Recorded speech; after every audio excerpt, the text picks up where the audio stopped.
Hello guys, welcome to this tutorial. In this tutorial we're going to be talking about HTML input attributes. And before I move on, I would like you to subscribe to our YouTube channel, like our videos, share to friends and family, and also join connect to us on all social media platforms like Facebook, Instagram, Telegram, VSKIT, and LinkedIn. And let me bring to your notice that right now we are on VSKIT and on LinkedIn. So when you search for Vicsad Academy on LinkedIn, you can see us there, follow us, because we will also be bringing our latest updates on those platform. On VSKIT too, we drop short videos about Vicsad Academy, some coding tips, a lot of things. So also join, follow us on VSKIT. And apart from that, I would like you to also don't worry about the visual. Don't worry about the visual. It's just something else outside. So I would also like you people to like our Facebook page, join our Facebook group, follow us on Instagram, and join our Telegram channel, because also they'll bring you the latest news update about Vicsad Academy and some other things that is related to coding, computer tips and tricks, and also Vicsad Academy. So today we'll be talking about HTML input attributes and HTML input attributes. In the last video, which is HTML 31, we talked about HTML form attributes, but here we'll be talking about HTML input attributes. And what are the HTML input attributes? Hope you are ready and you're ready to jot something down. So grab your pen and jotter, be ready to jot something down. Let me define this for you. The HTML input attributes, oh sorry about this, yeah, the HTML input attributes are features that can be applied to the input element. Yeah.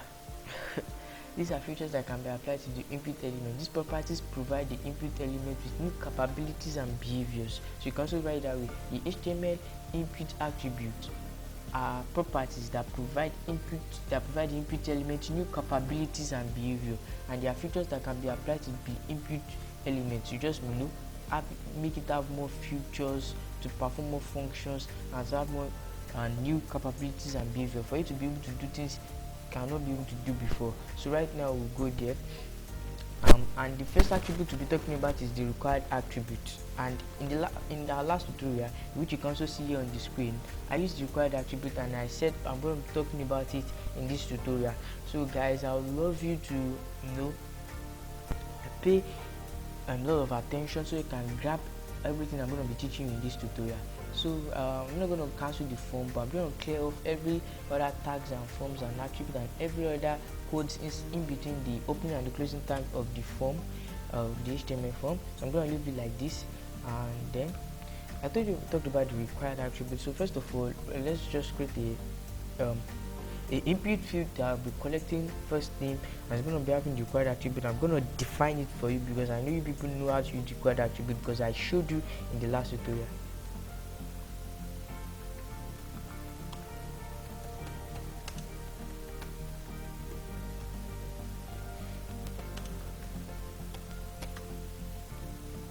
Guys, sorry about that.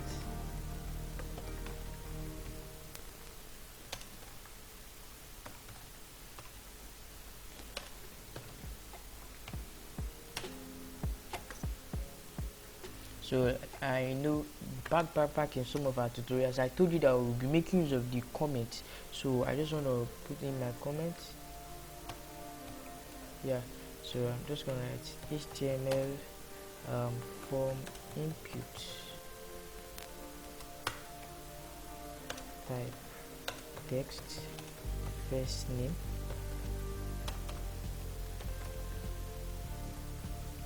So guys, now I'm going to explain about the required attribute, and then I'll go back to also the name attribute and the value attribute to just shed more light on them. So when I talk about the required attribute, this attribute is used to signify that the input field needs to be filled up before the form can be submitted. Do you get what I'm trying to pass to you? Means there's no way you can pass through the there's no way you can submit that form if you have not filled the field. That's why I'm going to come with the definition again. This attribute is used to signify that the input field needs to be filled up before the form can be submitted. Meaning, if you have not answered the field, if you have not filled up something in the field, then you cannot submit that form. You need to give the field an answer. That's why you have to you can't do anything without that field. And we did the practical example in our last tutorial, and I'm just going to shed more light by saying that you can see in some of the forms you do fill online, maybe forms that are related to login and sign up, and when you want to log in and you don't put your password, and it's going to be telling you that, guy, see, you can't log in without putting your password. Is either you put in your password and log in, or click on forget password. So that's just a practical example of this. And so I told you I want to shine more light on this value and name attributes. So let's just give this text. Sorry. So I'm just gonna give this first name, F name. I'm gonna give this. I'm gonna leave the value empty because we all understood about the name and the value attribute. But I still want to talk about it in this tutorial.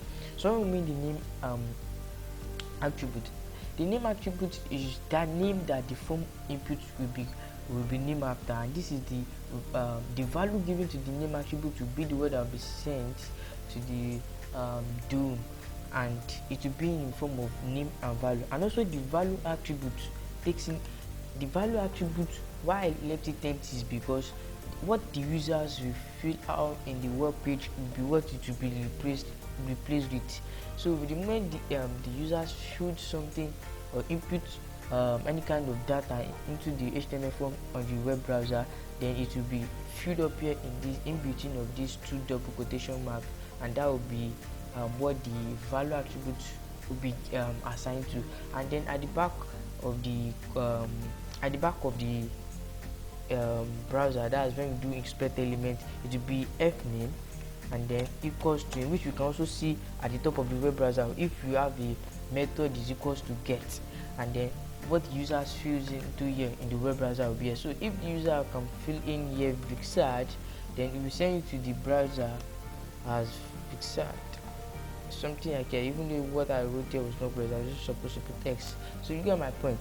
So I hope I'm clear with this name and value attribute of a thing, and you don't still understand, you can message us at vicsad@gmail.com or talk to us on any social media platform and be able to shed more light on it. So let's just take a look at this required attribute practical example. So Control S. Let me come back here and refresh the page. So the reason why this the input field is already showing Vicsad is because I already input this into the value attribute here. So we can just clear this off and Control S, and they will come back. Oh, sorry.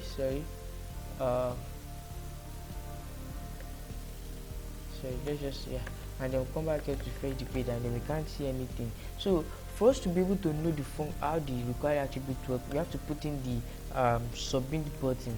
So we'll be able to test it that yes, it truly works, because it's until when you want to submit the form, the required attribute will just come and work. And now when you want to submit it and the required attributes find out that you have not put anything into that form that carries that particular attribute, then it's going to alert you that please fill this form. So I'm going to come here and copy it.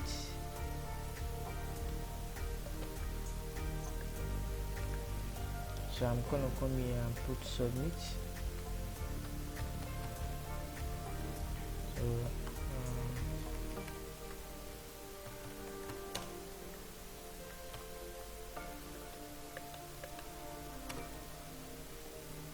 So I'm just going to copy this, but I'm going to remove the required attribute because we don't really need the required attribute for this submit button, because there's no how any user will come to web page and want to fill a form.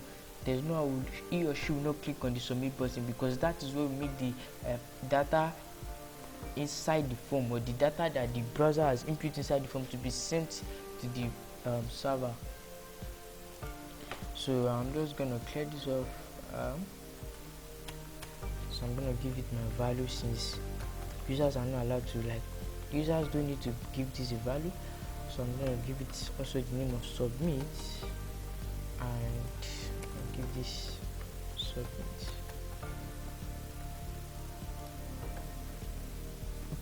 Now I've refreshed the page, and now we can see the submit button. So right now I'm just going to click on it, and you can see it's taking us to the next page. And that means whenever you see something like this, that means that your code has a problem, something is not going well with the code, and right now I can see what is not going well with the code, which is the work of the no valid attributes. So just have to clear up the no valid attributes country as a result of what we did in our last tutorial. So country, I'm just going to come back here and refresh the page. So I'm going to submit, and yes, it's telling me please fill out this field, please fill out this field, please fill out this field. And I'm sure that right before, when I refresh the page and I click on submit button and it didn't work, you people will be like, oh wow, what happened, why is it that it's not working? It's as a result of there's another attribute that can override the required attribute, and that's the no valid attribute, which is an HTML form attribute and also an input HTML input attribute.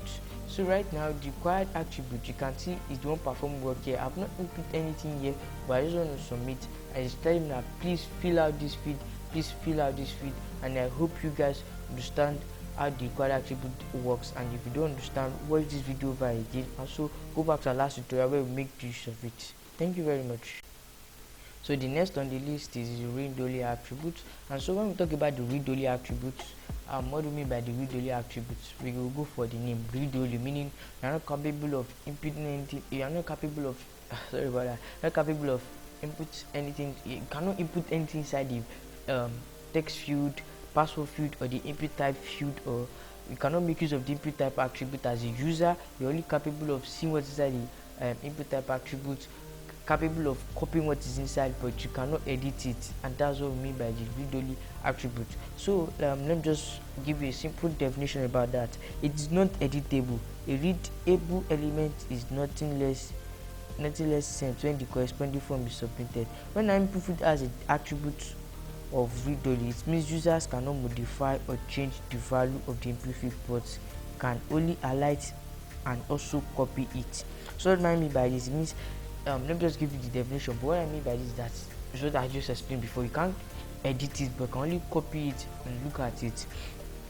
The read-only attribute is a type of attribute that users cannot modify or change the value of the input field, but can only highlight it and copy it. Whatever the value is, what I've stopped the definitions, I'm just trying to explain more. So whatever the value of the input field that has the read-only attribute, whatever it is, it will be sent just like the other values of other fields are sent. So what am I trying to tell you? Just like the one we're going to talk next after the read-only, which is the disable. The difference between the read-only and the disable is that when an input field has this read-only attribute, what will happen is that users will not be able to edit it, but will be able to read it, be able to highlight it, be able to copy it, but they won't be able to edit it. Why the disable attribute, they won't be able to read it, they won't be able to highlight, they won't be able to copy it, but the form won't be sent with other forms when they are being sent to the server and the HTML where you can access them through the HTML.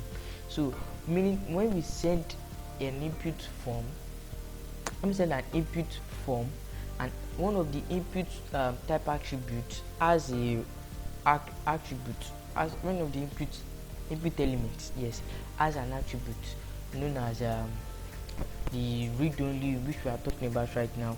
The form will be sent with other forms, but it will be sent with other forms, but the only difference is that they won't be able to, like, the browsers and every other things, you won't be able to copy it. Yes, the browser won't allow you to copy it as a result of the code that is there. But if it is the disabled, it won't even be sent with the it won't be sent with the other forms to the web browser server side, and you won't be able to access it in the DOM, whatever. So let's just make use of it in another. Let's just create something here.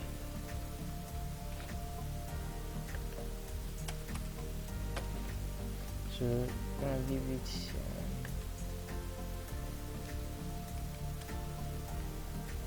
input type. Let's give it a password.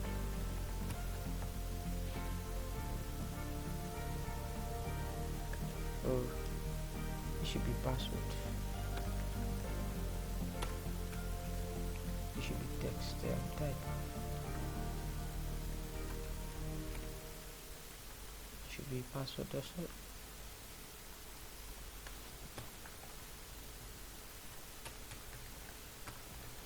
Yeah, so I'm just gonna give the input type attribute a value of password.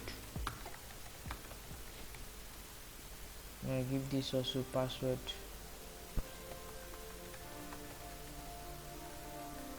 So yeah, I'm just gonna give it read only.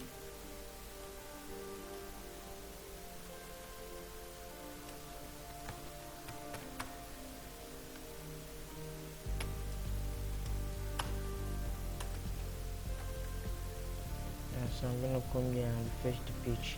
So first of all, if I try to submit, I won't be able to submit as a result of the first input field carrying a required attribute, and the second one is carrying read only, so people can't be able to input anything. And I'm sure you are hearing the sound of my keyboard. I'm just trying to input something and I'm unable. As a result of that input as read only, meaning they can only highlight it, copy the text in it.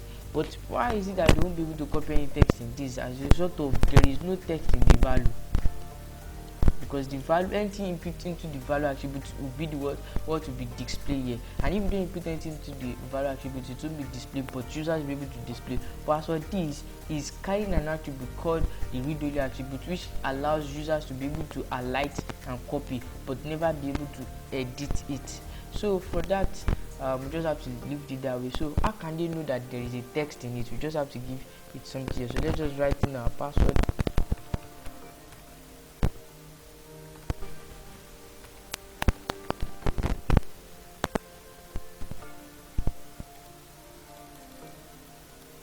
So you can barely be able to copy it. Oh wow, you can't even be able to copy it. Maybe as a result of it being a password. So let's just try to change it to text.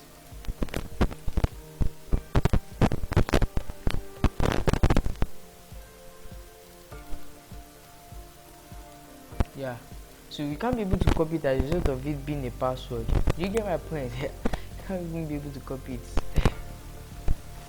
as a result of it being a password input type attribute. Yeah, so this I was trying to just make it so people won't be able to copy it, because it is having an input type attribute value of password. Meaning if it's having an input type attribute URL search, they will be able to copy it. So but they can never be able to edit it as a result of it having attribute of read only. So now I'm just going to submit the form, and first of all I'm going to come back here to change this to get. Yeah, Ctrl+S. So I'm going to fill this form. I'm going to refresh the page, fill this form and put in my name.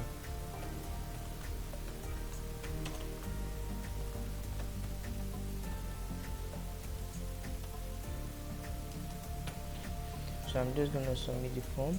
So right now you can see my F name, which means first name is Israel plus Daniel. My password is God is good always. You can see that even though this place has the attribute of read only, in which users cannot be able to highlight and copy, yet it's still sending the data inside that particular input type attribute to the web server. So that's why we were able to see it through the method get closed, in which you can see it in the URL at the end of the URL. That's why you can be able to see it here. Yeah. But if it's having the disable attributes, in which we'll be talking next, you won't be able to see it. So I hope you guys can see how the read only attribute works. You will be able to highlight it, copy it, but you won't be able to edit it. And if it's having an input type attribute value of password, you will never be able to copy it also. So guys, let's move to the next. So guys, the next one we'll be talking about is the disable attribute. So what is the disable attribute? What do you mean by disable? I've made mention of it even this last read only attribute to talk about. So let me just give you a quick definition about the disable attributes. These attributes makes an input field incapable. That's just it. This attribute makes an input field incapable. The input field will not be capable of even sending the value of the input field to the server side or adding to the URL. It is having a method value of get. So the disable attributes, this means that even when the form is submitted, the value is not submitted. Do you get my point? Meaning even when the form is submitted, the value is never submitted. Do you get my point? I mean, the value of the input type attribute that has the attribute of disable is useless. The value is useless because it's not sent with other data of the form. It will just remain stagnant in that same place it is. So let's just make a very practical example about it. I'm going to be using the input type attribute that has the value of search.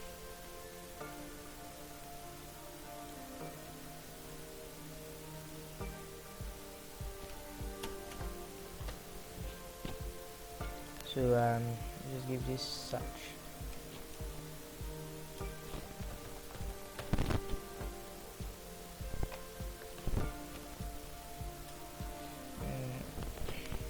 Just give it search underscore research. Let's make it short, lowercase search underscore results. Yeah, so gonna make this empty.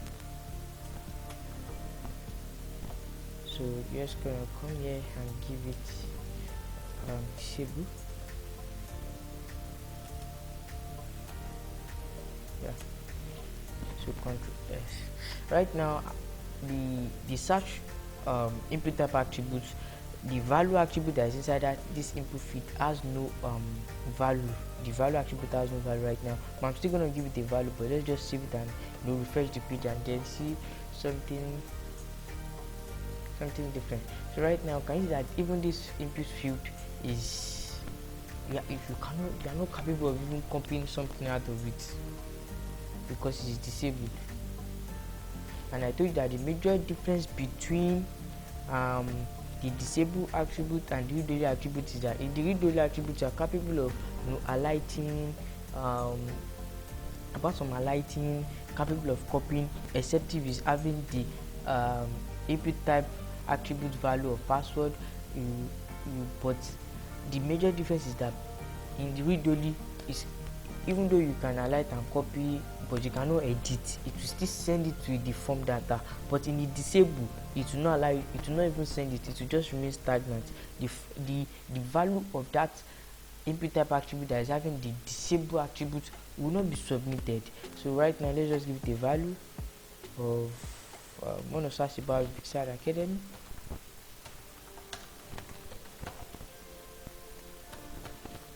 So let's just take this off.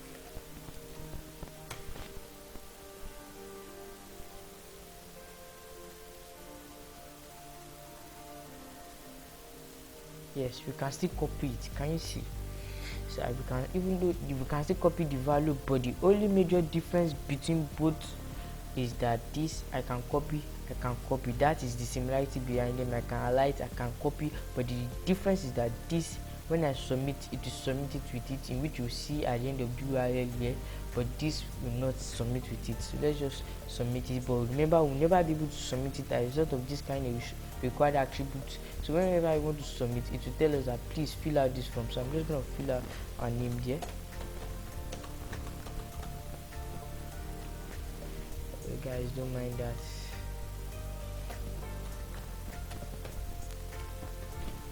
So okay, let's just leave it wherever, submit it.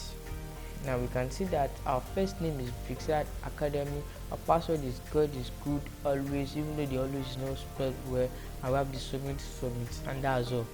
Why is this happening? Because whenever an input field has the disable attribute, then it's not going to send it. That's even the major difference between the read-only and the disable. So guys, I hope you have better insight now about the disable attribute, and we've made the practical example by me like using the disable attribute. So let's move to the next one.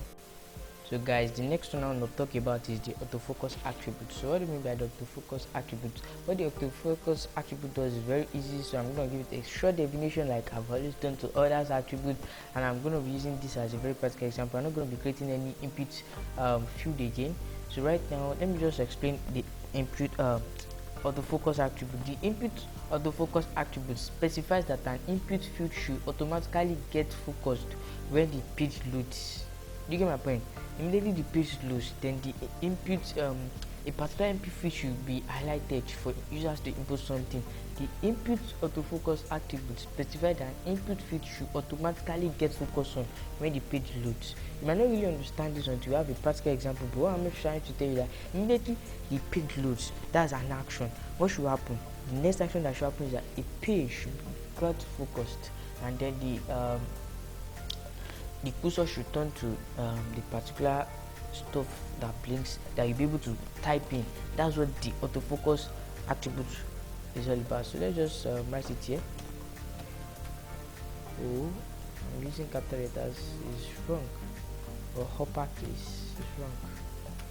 So Ctrl S. So I'm just gonna. So you can see immediately I load the page. Or let me just, let me just give it something.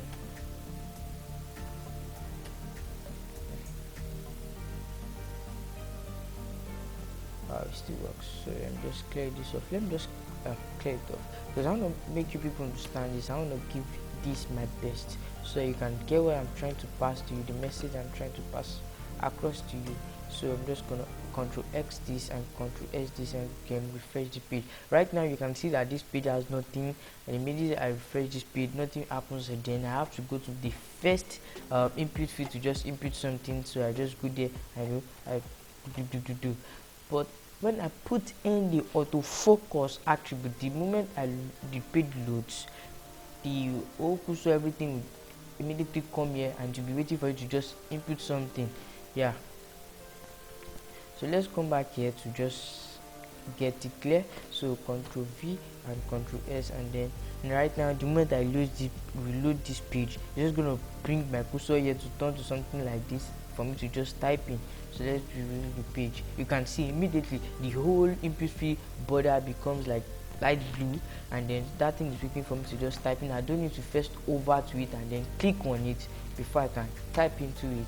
So right now I'm just gonna type Vicsad, and yeah, I'm just try typing nonsense. So right now we've just done the practical example of the focus attribute, and I hope you understand this thing. And then let me just give you the definition again so that you can understand what I'm trying to say. The autofocus attribute specifies that an input field should automatically get focused when the page loads. So immediately that this page loads, this input field has the input type attribute of text value just get focused immediately. So let's move to the next one, which is autocomplete attribute, which we talked about also in our last tutorial. So guys, when we talk about the autocomplete attribute, the autocomplete works for both the HTML form attribute and the HTML input attribute. So HTML form and HTML input. So that's just what I want you to make understand, that you can also make it work for this HTML form here by putting the autocomplete, which is also here as off, and also make it work here, which is also here as you can also make it work here, which is as default on. Yeah, so guys, just wait a minute. Yeah, so in the last tutorial I shed more light on the autocomplete attributes when we're using that under the inside the HTML form opening tag. So right now we're going to be using inside the input type opening tag, and in back videos we said the HTML input type does not have the HTML input element does not have the closing tag. So we're gonna use it right now, and I'm gonna put it to on. So because we want to check whether the autocomplete has the value of on in an input field can override the one of the form element. So let's just give since this one has read only, this one has disabled, let's just create a new form so we won't get confused. So just gonna give this input type text, and then gonna give this last name. And I talked about this comment in some other tutorials. The reason why it is very necessary for you to make use of your comments when doing some code. Yeah, so I'm just gonna give this last name. I'm gonna refresh the page. So right now we want to make it more better by reusing the break tag, the BR tag. I'm gonna be using two, so we're gonna be doing Ctrl C, Ctrl V, and then I'm gonna copy this, Ctrl C, and copy this, Ctrl V, okay, drop it here, Ctrl V, then drop it here, Ctrl V, Ctrl S, and then I'm gonna come here to, yeah, you can see that the form is looking good and very beautiful right now than before. So back to our tutorial, which we want to talk about the autocomplete, and we want to check if the autocomplete attribute can override the one that is here. So let's just give this I'm just gonna clear off the required and the focus with me.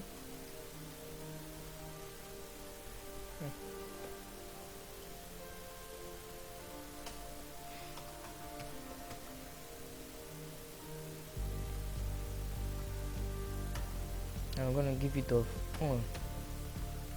So for the first I'm gonna refresh this page, and automatically this gets focused because it has an attribute of autofocus. So we're gonna give it Vicsad. I'm gonna give this academy. So we're gonna submit the page. Yeah. So oh guys, sorry for that. Just excuse me. Thank you very much. So we're gonna refresh this page, and then we're gonna try to put it here. You can see academy, and then yeah, we're just putting Vicsad. And first of all, before I move on, I want to make you understand that right now the Vicsad, the one up should have showed up like what showed up here, but as a result of the parent element or the parent tag that covers, or that is the housing parent with these tags, housing parent with these input tags, which is the form tag, as an attribute also known as the autocomplete, but it is specified, or it has a value of off, meaning the autocomplete attribute should not work for the HTML form tag and all other tags inside it. But inside it, another input tag as an attribute known also as the autocomplete, and has a value of on is specified to on. So in this type of case, and it has a value that is specified to on, this one will work for everyone except from this guy here, because this guy here has his own autocomplete attribute, which is on. So it will be on. So anytime you want to type anything like car, immediately it's going to bring academy. So like academy, so you're just going to bring something like that. So if for listeners are then I type in apple, yeah, like, and I submit this form, when you go back there next time to just gonna type in something as a result of the autocomplete, you're gonna be seeing apple or academy. Yeah, so I'm just gonna clear this off and write a. Oh, sorry. So you can see apple academy as a result of the autocomplete is on, and I hope you people understand, have a better understanding now about the input autocomplete attributes. And you can also check our last tutorial, in which I'm going to be leaving in the description section below, to have more insights about this autocomplete input attribute, autocomplete attributes, but in the aspect of the form attributes. Like the last tutorial is about HTML form attributes, so we're using every attribute that is capable or that can perform function on the HTML form elements. So the autocomplete was part, and also complete is also part of the HTML input attribute that can perform some functions on the HTML input elements. So the next one on the list is the placeholder attributes. The placeholder attributes. Guys, sorry for this again. Yeah. So guys, when we talk about the placeholder attributes, the placeholder attribute offers a short hint of what an input field intended value should be. This short hint is displayed in the input field before the user enters a value, and the placeholder attribute supports input types like the text, the search, the URL, the tell, the email, and password. So what it does mean is that, first of all, the normal thing you have to know is that the placeholder attribute supports some kinds or some types of input types attributes values, because it does not support all input types attribute values. It does not support that of checkbox, radio, and many more. The only one the placeholder can support is the text, the email, the search, the URL, I've mentioned it though. The text, the search, the URL, and the password. Yeah, it works with the URL, the search, the tell, the password, the text also. So we have to have it in mind that, first of all, when we talk about the placeholder, it works with some type of input type attributes values like the text, the URL, the search, the email, the tell, and the phone number. And the tell means telephone number. It also works with the email. It also works with the password. So I'm going to be using the placeholder on the first two input field, so that we can have a placeholder and have a very good understanding about the placeholder. And I'm going to come back with the definition right now, which is: this attribute offers a short hint of what an input field intended value should be. That's the first definition. This attribute offers a short hint of what an input field is intended to be.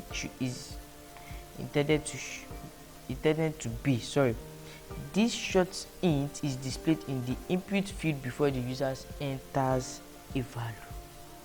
So guys, let's just go there and make use of the placeholder attribute, and note that the placeholder attribute is not just a stagnant attribute just like this ones. It must collect a value, and the value is to be the hint that will be shown here. And how can you know that it is a hint? You find out that the color of that hint, that is the value of the placeholder attribute, is not as black as what the user is going to be input. The color won't be like gray or black, but it's not total black. So let's just make use of the placeholder attribute here. Yeah, so now how can we give it a placeholder attribute? So it said it is a short hint, meaning it's just what we want the users to input. Some users might not know I want them to input first name, because I'm not even using anything like the label tag or the ordinary text first indicate. We just created ordinary input field, so just want them to know. So we're just gonna write first name. First name, because we want them to know that yes, this first field is for your first name. So we are gonna put a placeholder, Ctrl S, come back here. Right now you are not seeing anything here. So the moment I reload this page, you're gonna be seeing some things. Can you see? But you find out that when you look at that first name very, it is not as black as that of what the user is input. So can you compare the black, the color black of this password to that of this? No, because this is just a placeholder. When I click on it to type in something, the whole wording is gonna clear off. So let's just try. I'm just typing only just V, which is the beginning of Vicsad, like when you spell Vicsad. So V. You can see that the whole first name is clear because it is just a placeholder. So let's just look for this second one and then give it a placeholder of Ctrl C, Z, Ctrl C. Then I'm gonna come here, Ctrl V, Ctrl S, and I'm gonna give it last name, Ctrl S, and then I'm gonna refresh the page. So you can see can see that last name, but I want to put in something, the autocomplete is on, so stuff like this will show. But yet the placeholder will work if there's nothing there. Yeah, so the placeholder will just replace the empty input field with the value of it. So that's the work of the placeholder, and I told you that it's just a short hint that is meant to display in the input field to make users how to fill in the field to know what to fill in the field. That's just another definition. Like I've said earlier, that it is an attribute that offers a short hint of what an input field intended value should be. And I told you that it works with the text, it talks with the search, it talks with the URL, it talks with the password, it talks with the email, it works with the tail. So let's just make use of the password. No, the password, we're not going to be using the password because the password has read only, so people does not really have to fill it because it's just read only. So let's just create another input field having the value of search. No, this, yes, I think we said we're going to be using this for search. Yeah, search. Let's just give this Google.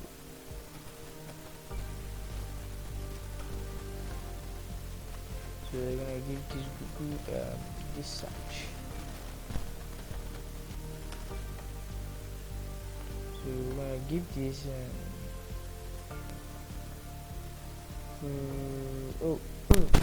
I thought we're gonna give this search. We already have search here, it's just that we did put it in the comments. So let's just give it in the comments.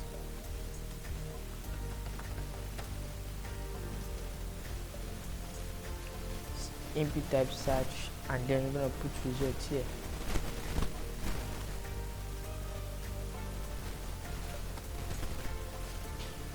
So yeah, I'm gonna give this URL.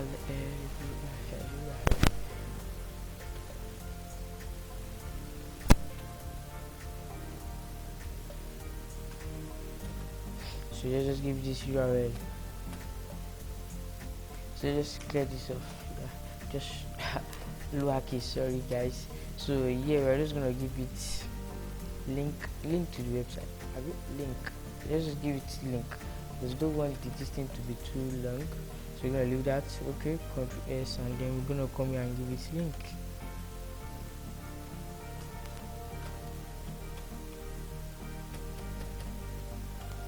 Yeah, okay. We've given it everything. We have the URL, we have the search, and the search is supposed to have the placeholder of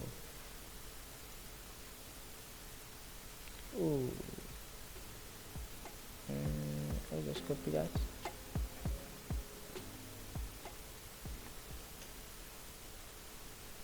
Even though the search is disabled, so we don't need to make use of the search.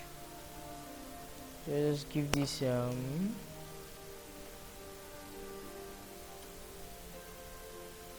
let's give it link. Guys, I'm seriously tired right now, but just gonna finish this tutorial. Yeah, we're gonna have to finish this tutorial.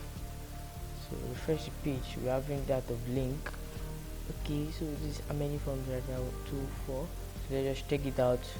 This 2, this 4. Yeah, correct. But there's a problem here because I'm not using the right angle bracket to close up the brow tag, so it's gonna change support.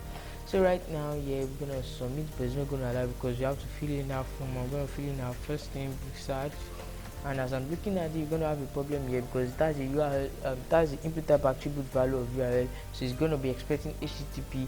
So just give it academy. So let's see if we can pass through it. Yeah, so yes, I know I'm gonna have a problem there. Tell you to enter a URL, so you just have to make use of your HTTP. So yeah, just give it Vicsad Academy.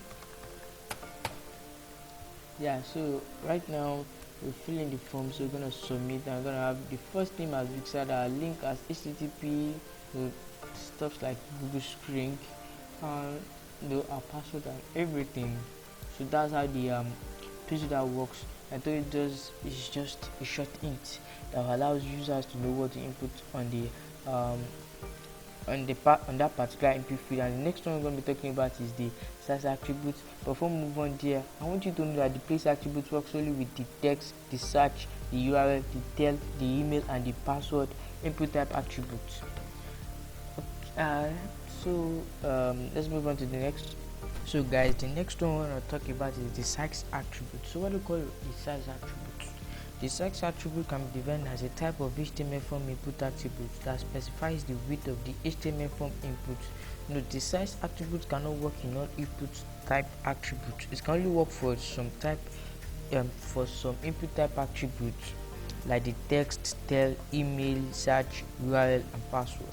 So let's talk. First of all, we want to know what the size attribute is. The size attribute is just it determines or specifies a particular width for the HTML form input element, and also it does not work for all HTML input type attribute values, just for some view values of the input type attributes. So let me come with the definition again so you can jot it down. The size attribute can be defined as a type of HTML form input attribute that specifies the width of the HTML form input element. And we're giving more knowledge about this size attribute that it does not work with all input type attribute values. It only works with the text, the tel, the URL, the search, the password, and also the email. So I'm gonna be making use of the size attribute on some of the HTML input form here. So let's look for the one that is complete. Okay, this two is complete. As you can see here, I'm gonna be making use of the size attribute on them. So right here, the moment we use the size attribute, we're just trying to specify a particular width for them, in which is gonna be displayed. And I think the default width is 20. Yeah. So let's just give something like 30. I'm gonna come here, copy it,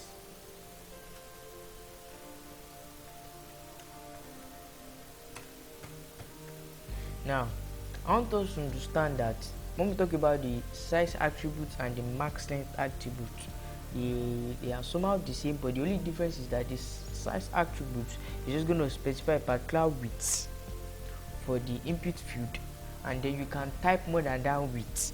But when we talk about the max length attribute, it will specify a particular width for that input field, and you cannot type more than that width. And the width specified will be able to contain the amount of characters is assigned to contain. I've said it earlier that don't mind the visual, just focus on what I'm trying to pass on to you. So if we are given a size attribute, if we make use of a size attribute and we have the value of 30 like here, let me change this to 20. It will show a input field of 20 that can contain 20 characters, but you can type more than 20 to it. But when we talk of the max length, if you should assign it to 20, which we are going to be talking about the max length attribute after the size attribute. So when we type the max length attribute and assign it to 20, you'll be able to type 20 characters, and you will not be able to type more than 20 characters. You'll be able to type less or equal to that value given to it. But the size, you can type more than that, but it's just going to give you a particular width of what you have, let's see what you have to type. So Ctrl S, I'm going to come here to refresh. You guys, sorry for that. Yeah, it was just feeling sleepy. Yeah, back to the tutorial.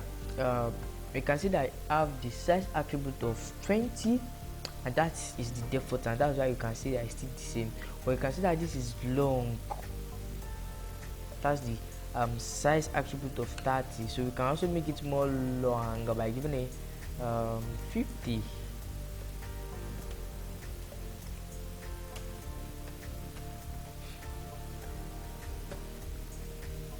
So you can see it's more long. So you can just begin to write a lot of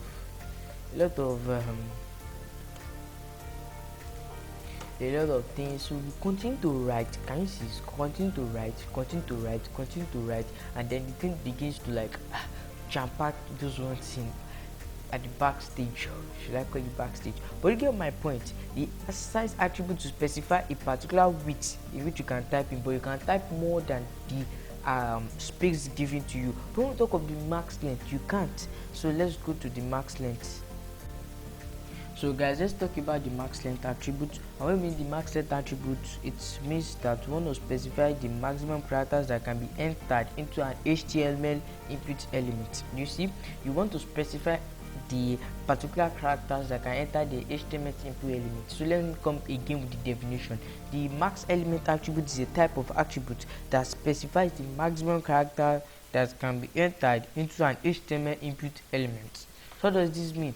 So when we assign a particular value to the max length attribute, you won't be able to enter more than the characters assigned to it. So let's just create a new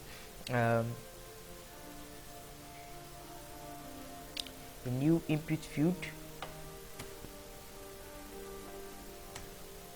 So we're gonna give this number.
So let's just clear this off.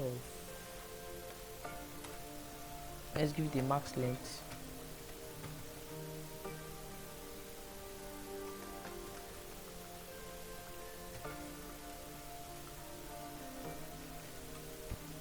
let's give the max length of 30.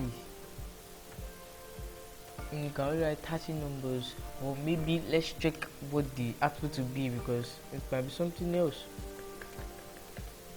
It's not something else, but it's something else. You see, now I'm gonna be making a very good explanation on this. Now I can only scroll, like through using of the scroll button.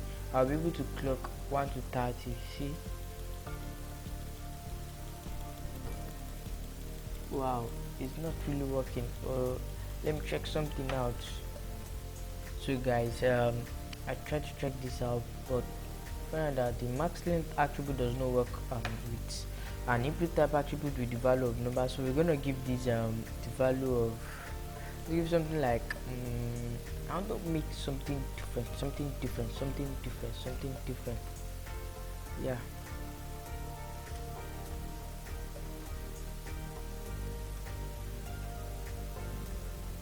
So yeah guys, right now I think we're gonna see the work of the max length, meaning the max length attribute is also limited, like just like the placeholder. They're only capable of working for the search URL. You cannot use the placeholder for some things like the radio, some other things like this number of the name, or I'm not sure. I think the placeholder should work for number, but I'm sure it can work for the radio checkbox, the image, and the submit. Yes, it can work for them. So right here you'll be able to enter a value with only 30 characters. So let's try it out. Wow, it's not working. So let's check the problem out.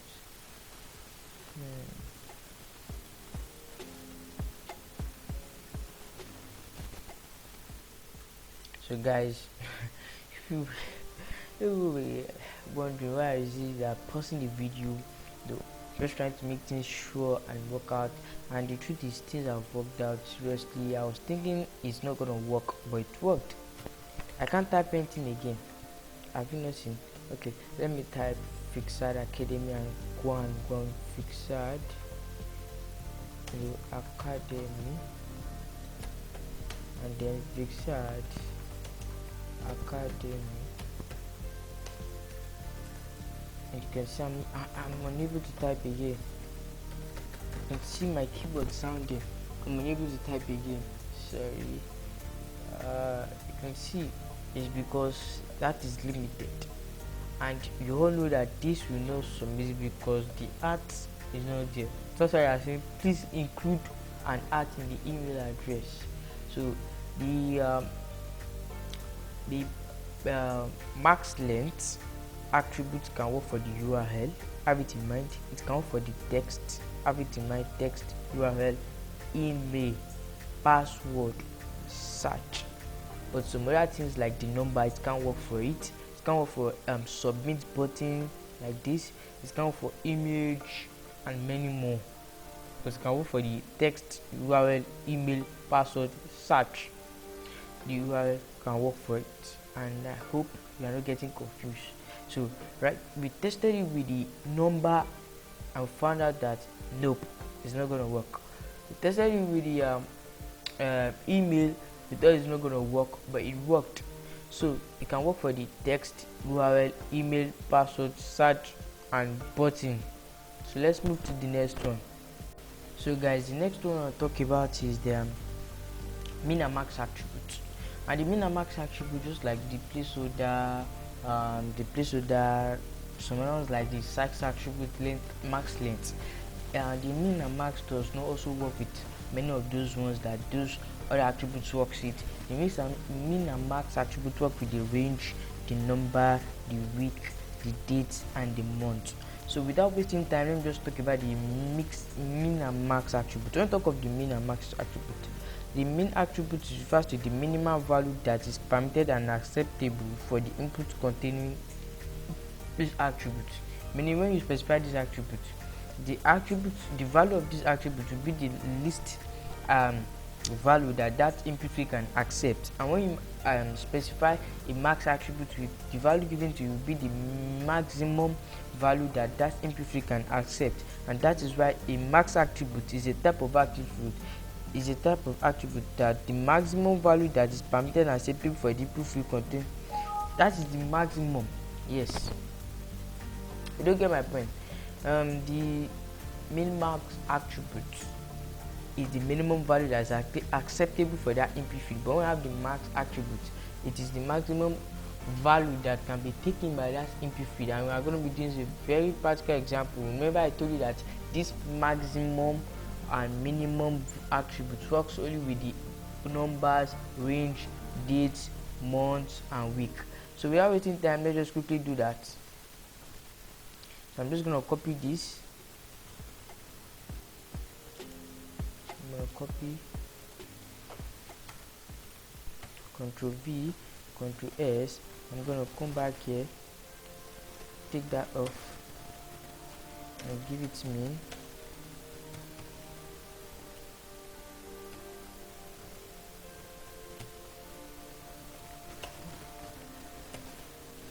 So Ctrl S, I'm going to come back here and give it number.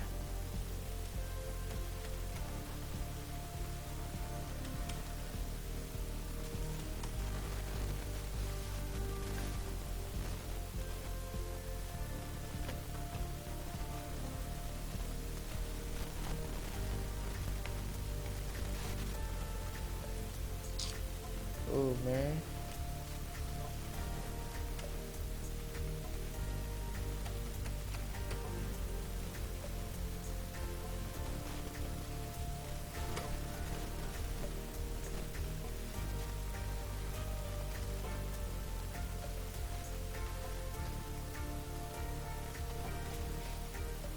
So we have the input type number, the name, age, the value is going to be empty.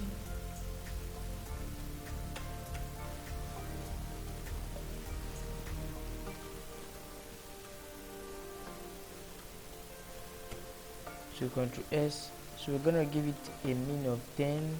We're going to give it a max of 30. So we're going to come back and refresh our page. So now we give it the minimum value of 30 and the minimum value of 10 and the maximum value of 30. So let's check that. You can see that you cannot pass below 10, and let's put something like 6, and then just fill this. Oh, this. There's a please put at. So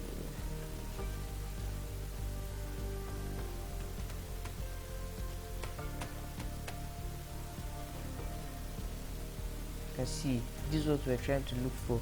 The value must be greater than or equals to 10, meaning below 10 this form is not going to be accepting that. Above 30 this one is not going to accept it. So let's do something like 60. Value must be less than or equals to 30. So because the range is between 10 to 30, that's the work of the max attribute, and I hope you understand that. So let's move to the next one. So guys, we want to talk about the step attribute, which is the next one. But before we talk about the step attribute, I just want to make some other examples under the min and max attribute. So I'm just going to copy this, copy,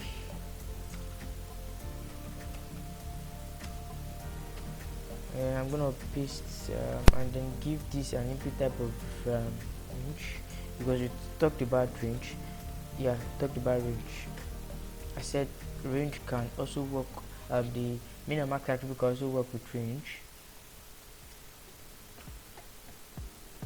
Let's give range.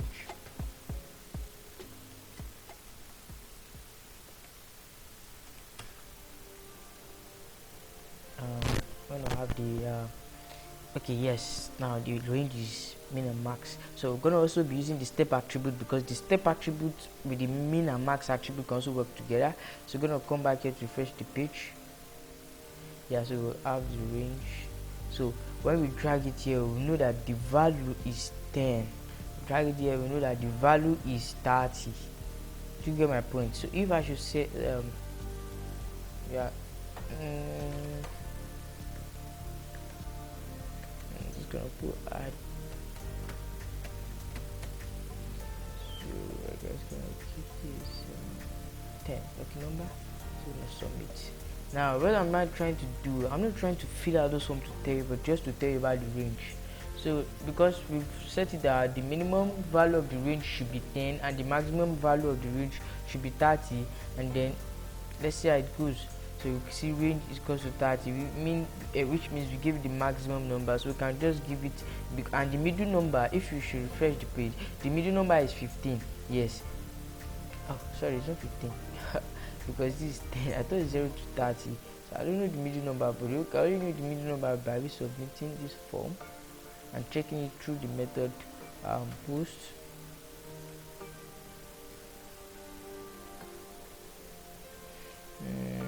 Okay, let's just give this like number 10.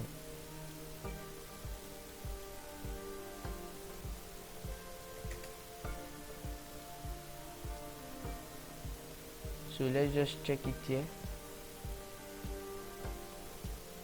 Range is 20, so the middle number is 20 because the minimum value is 10, the maximum value is 30. So if you want to stay between 10 and 30 is 20. So the average age is 20. So guys, let's right now talk about the step attributes. What do you mean by step attribute? The step attribute is used to provide number intervals for input elements. The step attribute works with the date, time, week, month, number, and range.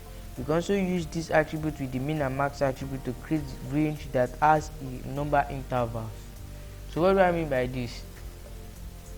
If you want to create intervals, you can use the range, the step attributes, but many of you might not really understand what the step attribute means until you see it in a very realistic action. It just means intervals. I want you to move in intervals of 5. So, and you have the minimum value of 10, the maximum value of 30, and you want it to move at the step of 5, which we are going to try right now. Then after, if you are using the range, I want to move to the next level, it's going to add 5 because that is the interval. So it's going to be 10 plus 5 15 plus 5 20 plus 5 25 plus 5 30. So users won't be able to input values like 22 23 25 24, but they're able to input 25 20 15 10 30 because that is the interval. So let's just take a very good example here. So we're gonna give it like 5, Ctrl S, and then come back to refresh the page and just put anything here, give it here. Okay.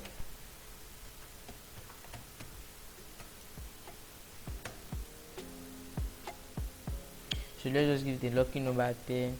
So now you can see the way the thing is running is as it's because it's moving an interval. That is 0. When you move, it's 15, 20, 25, 30. That is, so if I should put it there, I know that yes, I'm at 25, and I should submit. Oh,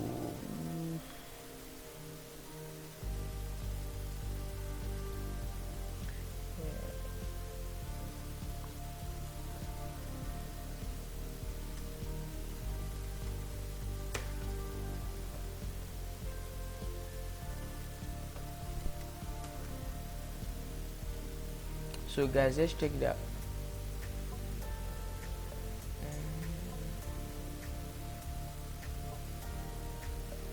See, my range is 25. You can see it here. My range is equal to 25. Guys, sorry about that. I told you I'm feeling sleepy. So, and the range is 25, and that's how it works. Just to create some intervals. So you can also try to these number attributes by using the step.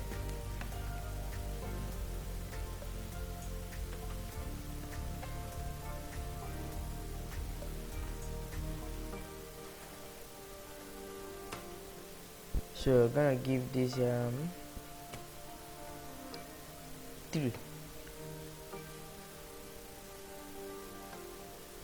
Let's check whether it's gonna work. Well, I don't think so for me. Wow, it's good. It's not reaching 30. So now we give it an interval of 3, but it's not going to reach 30 because 28 plus 3 will not give 30. It should be more than 30. So it's going to stop at 28. So 10 plus 3, 13, 16, 19, 22. So and it remember, because it has a minimum value of 10, it's not going to pass 10, and the maximum value of 30 is not going to pass 30. So that's the work of the step attribute. It is just an interval or a way it should work. The step attribute is used to provide numbers interval for the input element. So we also have the height and the width attributes, in which we are going to be talking about. So guys, the next one I want to talk about is the HTML input attributes. Good. I'm just mixing everything up. So guys, I'm very sorry. The next one I want to talk about is the HTML input height and width attributes. So what do you mean by the height and width attributes? This is to specify a particular height, a particular width for the input type attribute that has the value of image. So what am I trying to pass across to you people? First thing to pass across is that the HTML width and height attribute specify a width and height for an input attribute of image, meaning it specifies a width and height. To it is cannot work for any other input type attributes apart from the image type attributes, and I think the file type attributes can also work for the file type attributes. We are going to be making use of the image type attribute in this tutorial. So guys, are you getting me? And the next one to understand is that these two attributes, they are very needed whenever you want to make use of the image type attributes, the image input type attribute. So let me come again. The HTML input height and width attributes work for the HTML input type attributes that has the value of image. So let me begin to work on them as I talk about it. So let's just change this to image. Now I said it works for the input type attribute that has the value of image. So let's put in the value of image. So the HTML height and width attributes. So let's put image.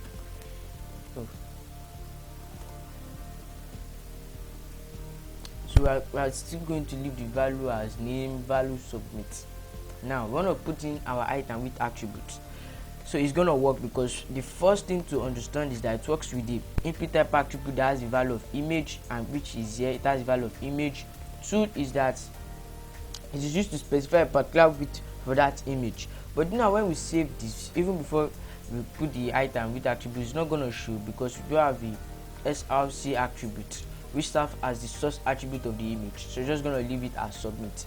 So what we have to do right now is we are going to specify the height and width, then we later put in the src attribute, and the src attribute we are going to be putting it here. So let's just put, specify the height and width.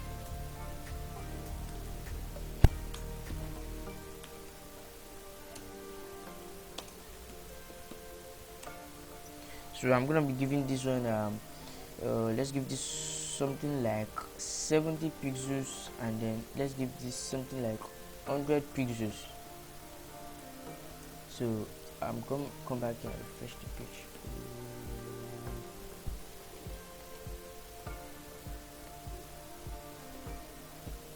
Yeah, so the problem is, why is it that there is no effect? There will never be any effect as a result of that image that is not there. We don't have any src or any source of image. So let's go and pick a source of image. Let's pick an image I want to use, an image that we are going to use, we are going to be using. Okay, so guys, I paused the video and then I went to the folder where the image is, and I'm going to be using image 2. Yeah, because in the last tutorial, I think the HTML input type attributes, we make use of this. I'm going to be using this. Yes, right now I'm going to be using this. So guys, let's go back to our code. And first of all, I forgot, a lot of people are saying that, oh, you want to really see what I'm typing. I believe you people are saying because I'm recording this video in the best quality, but I think the best solution to do right now is to increase the distance. Yeah, I think it's okay right now, guys. I believe it's okay right now. Yes. Yeah, I think one more thing to do. So guys, I went to change the screen brightness, so I believe you can all see what I'm typing right now. I'm gonna be I want to insert my src attribute, which serves as the source in which we are going to link our image. So we're gonna make use of this src. I'm gonna put image2.jpg. I hope you people understood how to input an image, and if you haven't, go back to my HTML tutorial playlist and look for HTML image, and then you can know how to do it. So right now, when the image is going to show, it's going to be showing in the, it's going to be working with this, the specified height and width of this. So let's go there and refresh the page. So you can see normally the image is a very big image. You can see that the image is a very big image. You can see it's a very big image, but because we gave it a height of, 100 pixels and a width of 70 pixels. So what if we can just Ctrl X this, like cut it off, and then let's look at the effect. Ctrl X, Ctrl S, and then we'll come back to refresh the page. Can you see how big the image is? But because we don't really want it to be big like this, it's just a submit button. When you click on it, it will submit it. You see, you wanted to submit it, but because this has a required attribute, so what we have to do is just give it a specified height and width. So right now, because we want it to be more bigger, I think we should give this pixel of 100 pixels and give this 200 pixels. Ctrl S, and then I'm gonna come back here to refresh the page. Yeah, you can see that it's more big, but the width is not good. So let's just give the width something like 150. Ctrl S and refresh the page. Yeah, I think this is good enough. So remember, fill in this form. Like, my name is Victor, and we have the link as this as at gmail.com, and then we just choose a lucky number 10. Okay, let's give it something like this, and then gonna submit. See the image submitted the form. So guys, this is the image height and width attribute. It works for the input type attribute that has the value of image, and the next on the list is the multiple attributes. And I told you that the height and width attribute also works with the image. Yes, but I'm not sure of that of the file. It can't work with the file. Yes, don't get it wrong. No, I told you earlier that the file is can also work with it and with the image. No, it works only with image.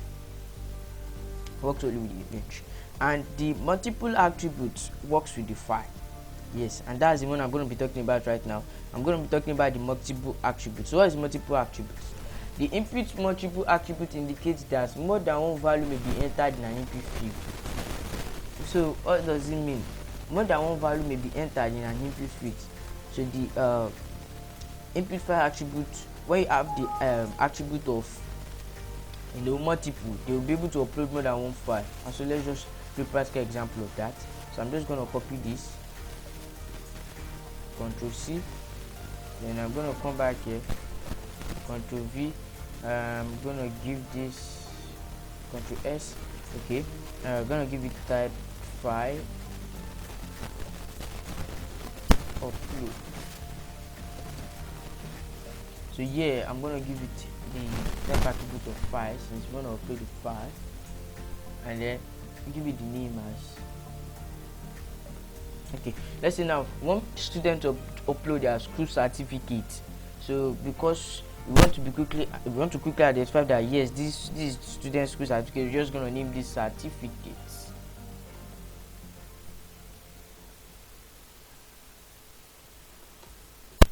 Just leave it in lowercase because of time. Yeah, so we're going to leave the value empty, and we're going to clear off the min and max attribute, because that does not work with the file input file attribute value. A input type attribute has the value of file. The min and max attribute and step cannot work for them. So I'm going to just put in multiple. So guys, I'll come back here and refresh the page, and then I'm going to come back here to choose. Okay, so guys, I'm here at the page I want to upload. That is the HTML5 page that we have been using since the beginning of this tutorial, and right now I think we should upload this one. Yeah, this HTML form of a thing. I think we should upload it. Now you can upload it, just open and then it's uploaded. So I'm gonna refresh the page. Now I want to upload more than one file, that's multiple. So I want to upload 1, 2, 3. So let's just do it like this.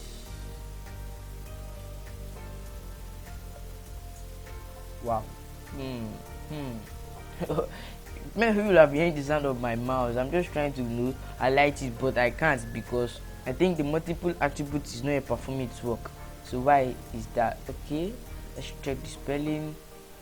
Not well sure about the spelling. Multiple.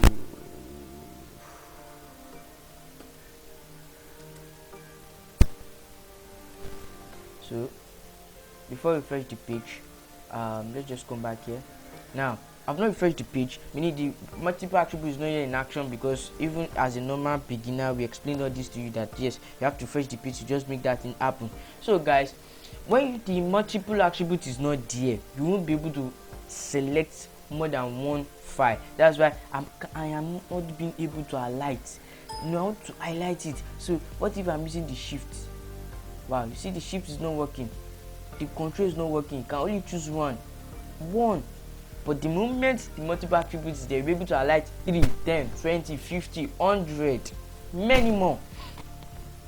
So guys, for now just need to upload only this to show you how do we define attributes, file input type attribute values work. And also we'll refresh the page and then I'm going to make use of the multiple attribute right now. So I'm just going to highlight this 3. Can you see? So I can be able to highlight just 3 files. You see 3 files. You get my point. And then I think we should fill this. Yeah, fill this. Just give this. Just fill this. Yeah, give this. Yeah. And then just gonna submit it here, and then we are going to see it here. And so let's just look at how it works. So you can see certificate image 1, certificate image 2, the PNG, and also certificate HTML form. So you get my point. And that is how the HTML multiple attributes work. And now we have come to the end of this tutorial. And guys, I want you to understand something, that if you don't understand anything in this tutorial, message us as vicsad@gmail.com or contact us on our Facebook page. Facebook page. I think we're going to answer through Facebook page or Gmail, because if you contact us through our Telegram channel, I don't think that would be possible. But just message us through our Gmail number 1, and then also on our Facebook page. So guys, I'd like you to subscribe to our YouTube channel, also my YouTube channel, whatever. Like my videos, like our videos, because I'm also under Vicsad Academy. The more you like Vicsad Academy videos, you're liking my videos. I work for Vicsad Academy. And also I would like you to follow us on all social media platforms, like our page, Facebook page, join our Facebook group, join our Telegram channel, follow us on LinkedIn, follow us on VSKIT, follow us on Instagram. So you see guys, we love you all, and don't forget to visit our website so that you can be able to have better understanding with these videos. So you visit www.vicsad.com, and then you visit our website through there, or use the bit.ly/link. So because things might differ sometimes, but when you use the bit.ly/Vicsad Academy, it's going to take you to our website, where you can also learn more about HTML and coding, both in the video aspect and in the normal raw text aspect. So guys, we love you all. I'm from Vicsad Academy. Thank you very much for watching this video to the very end. Bye.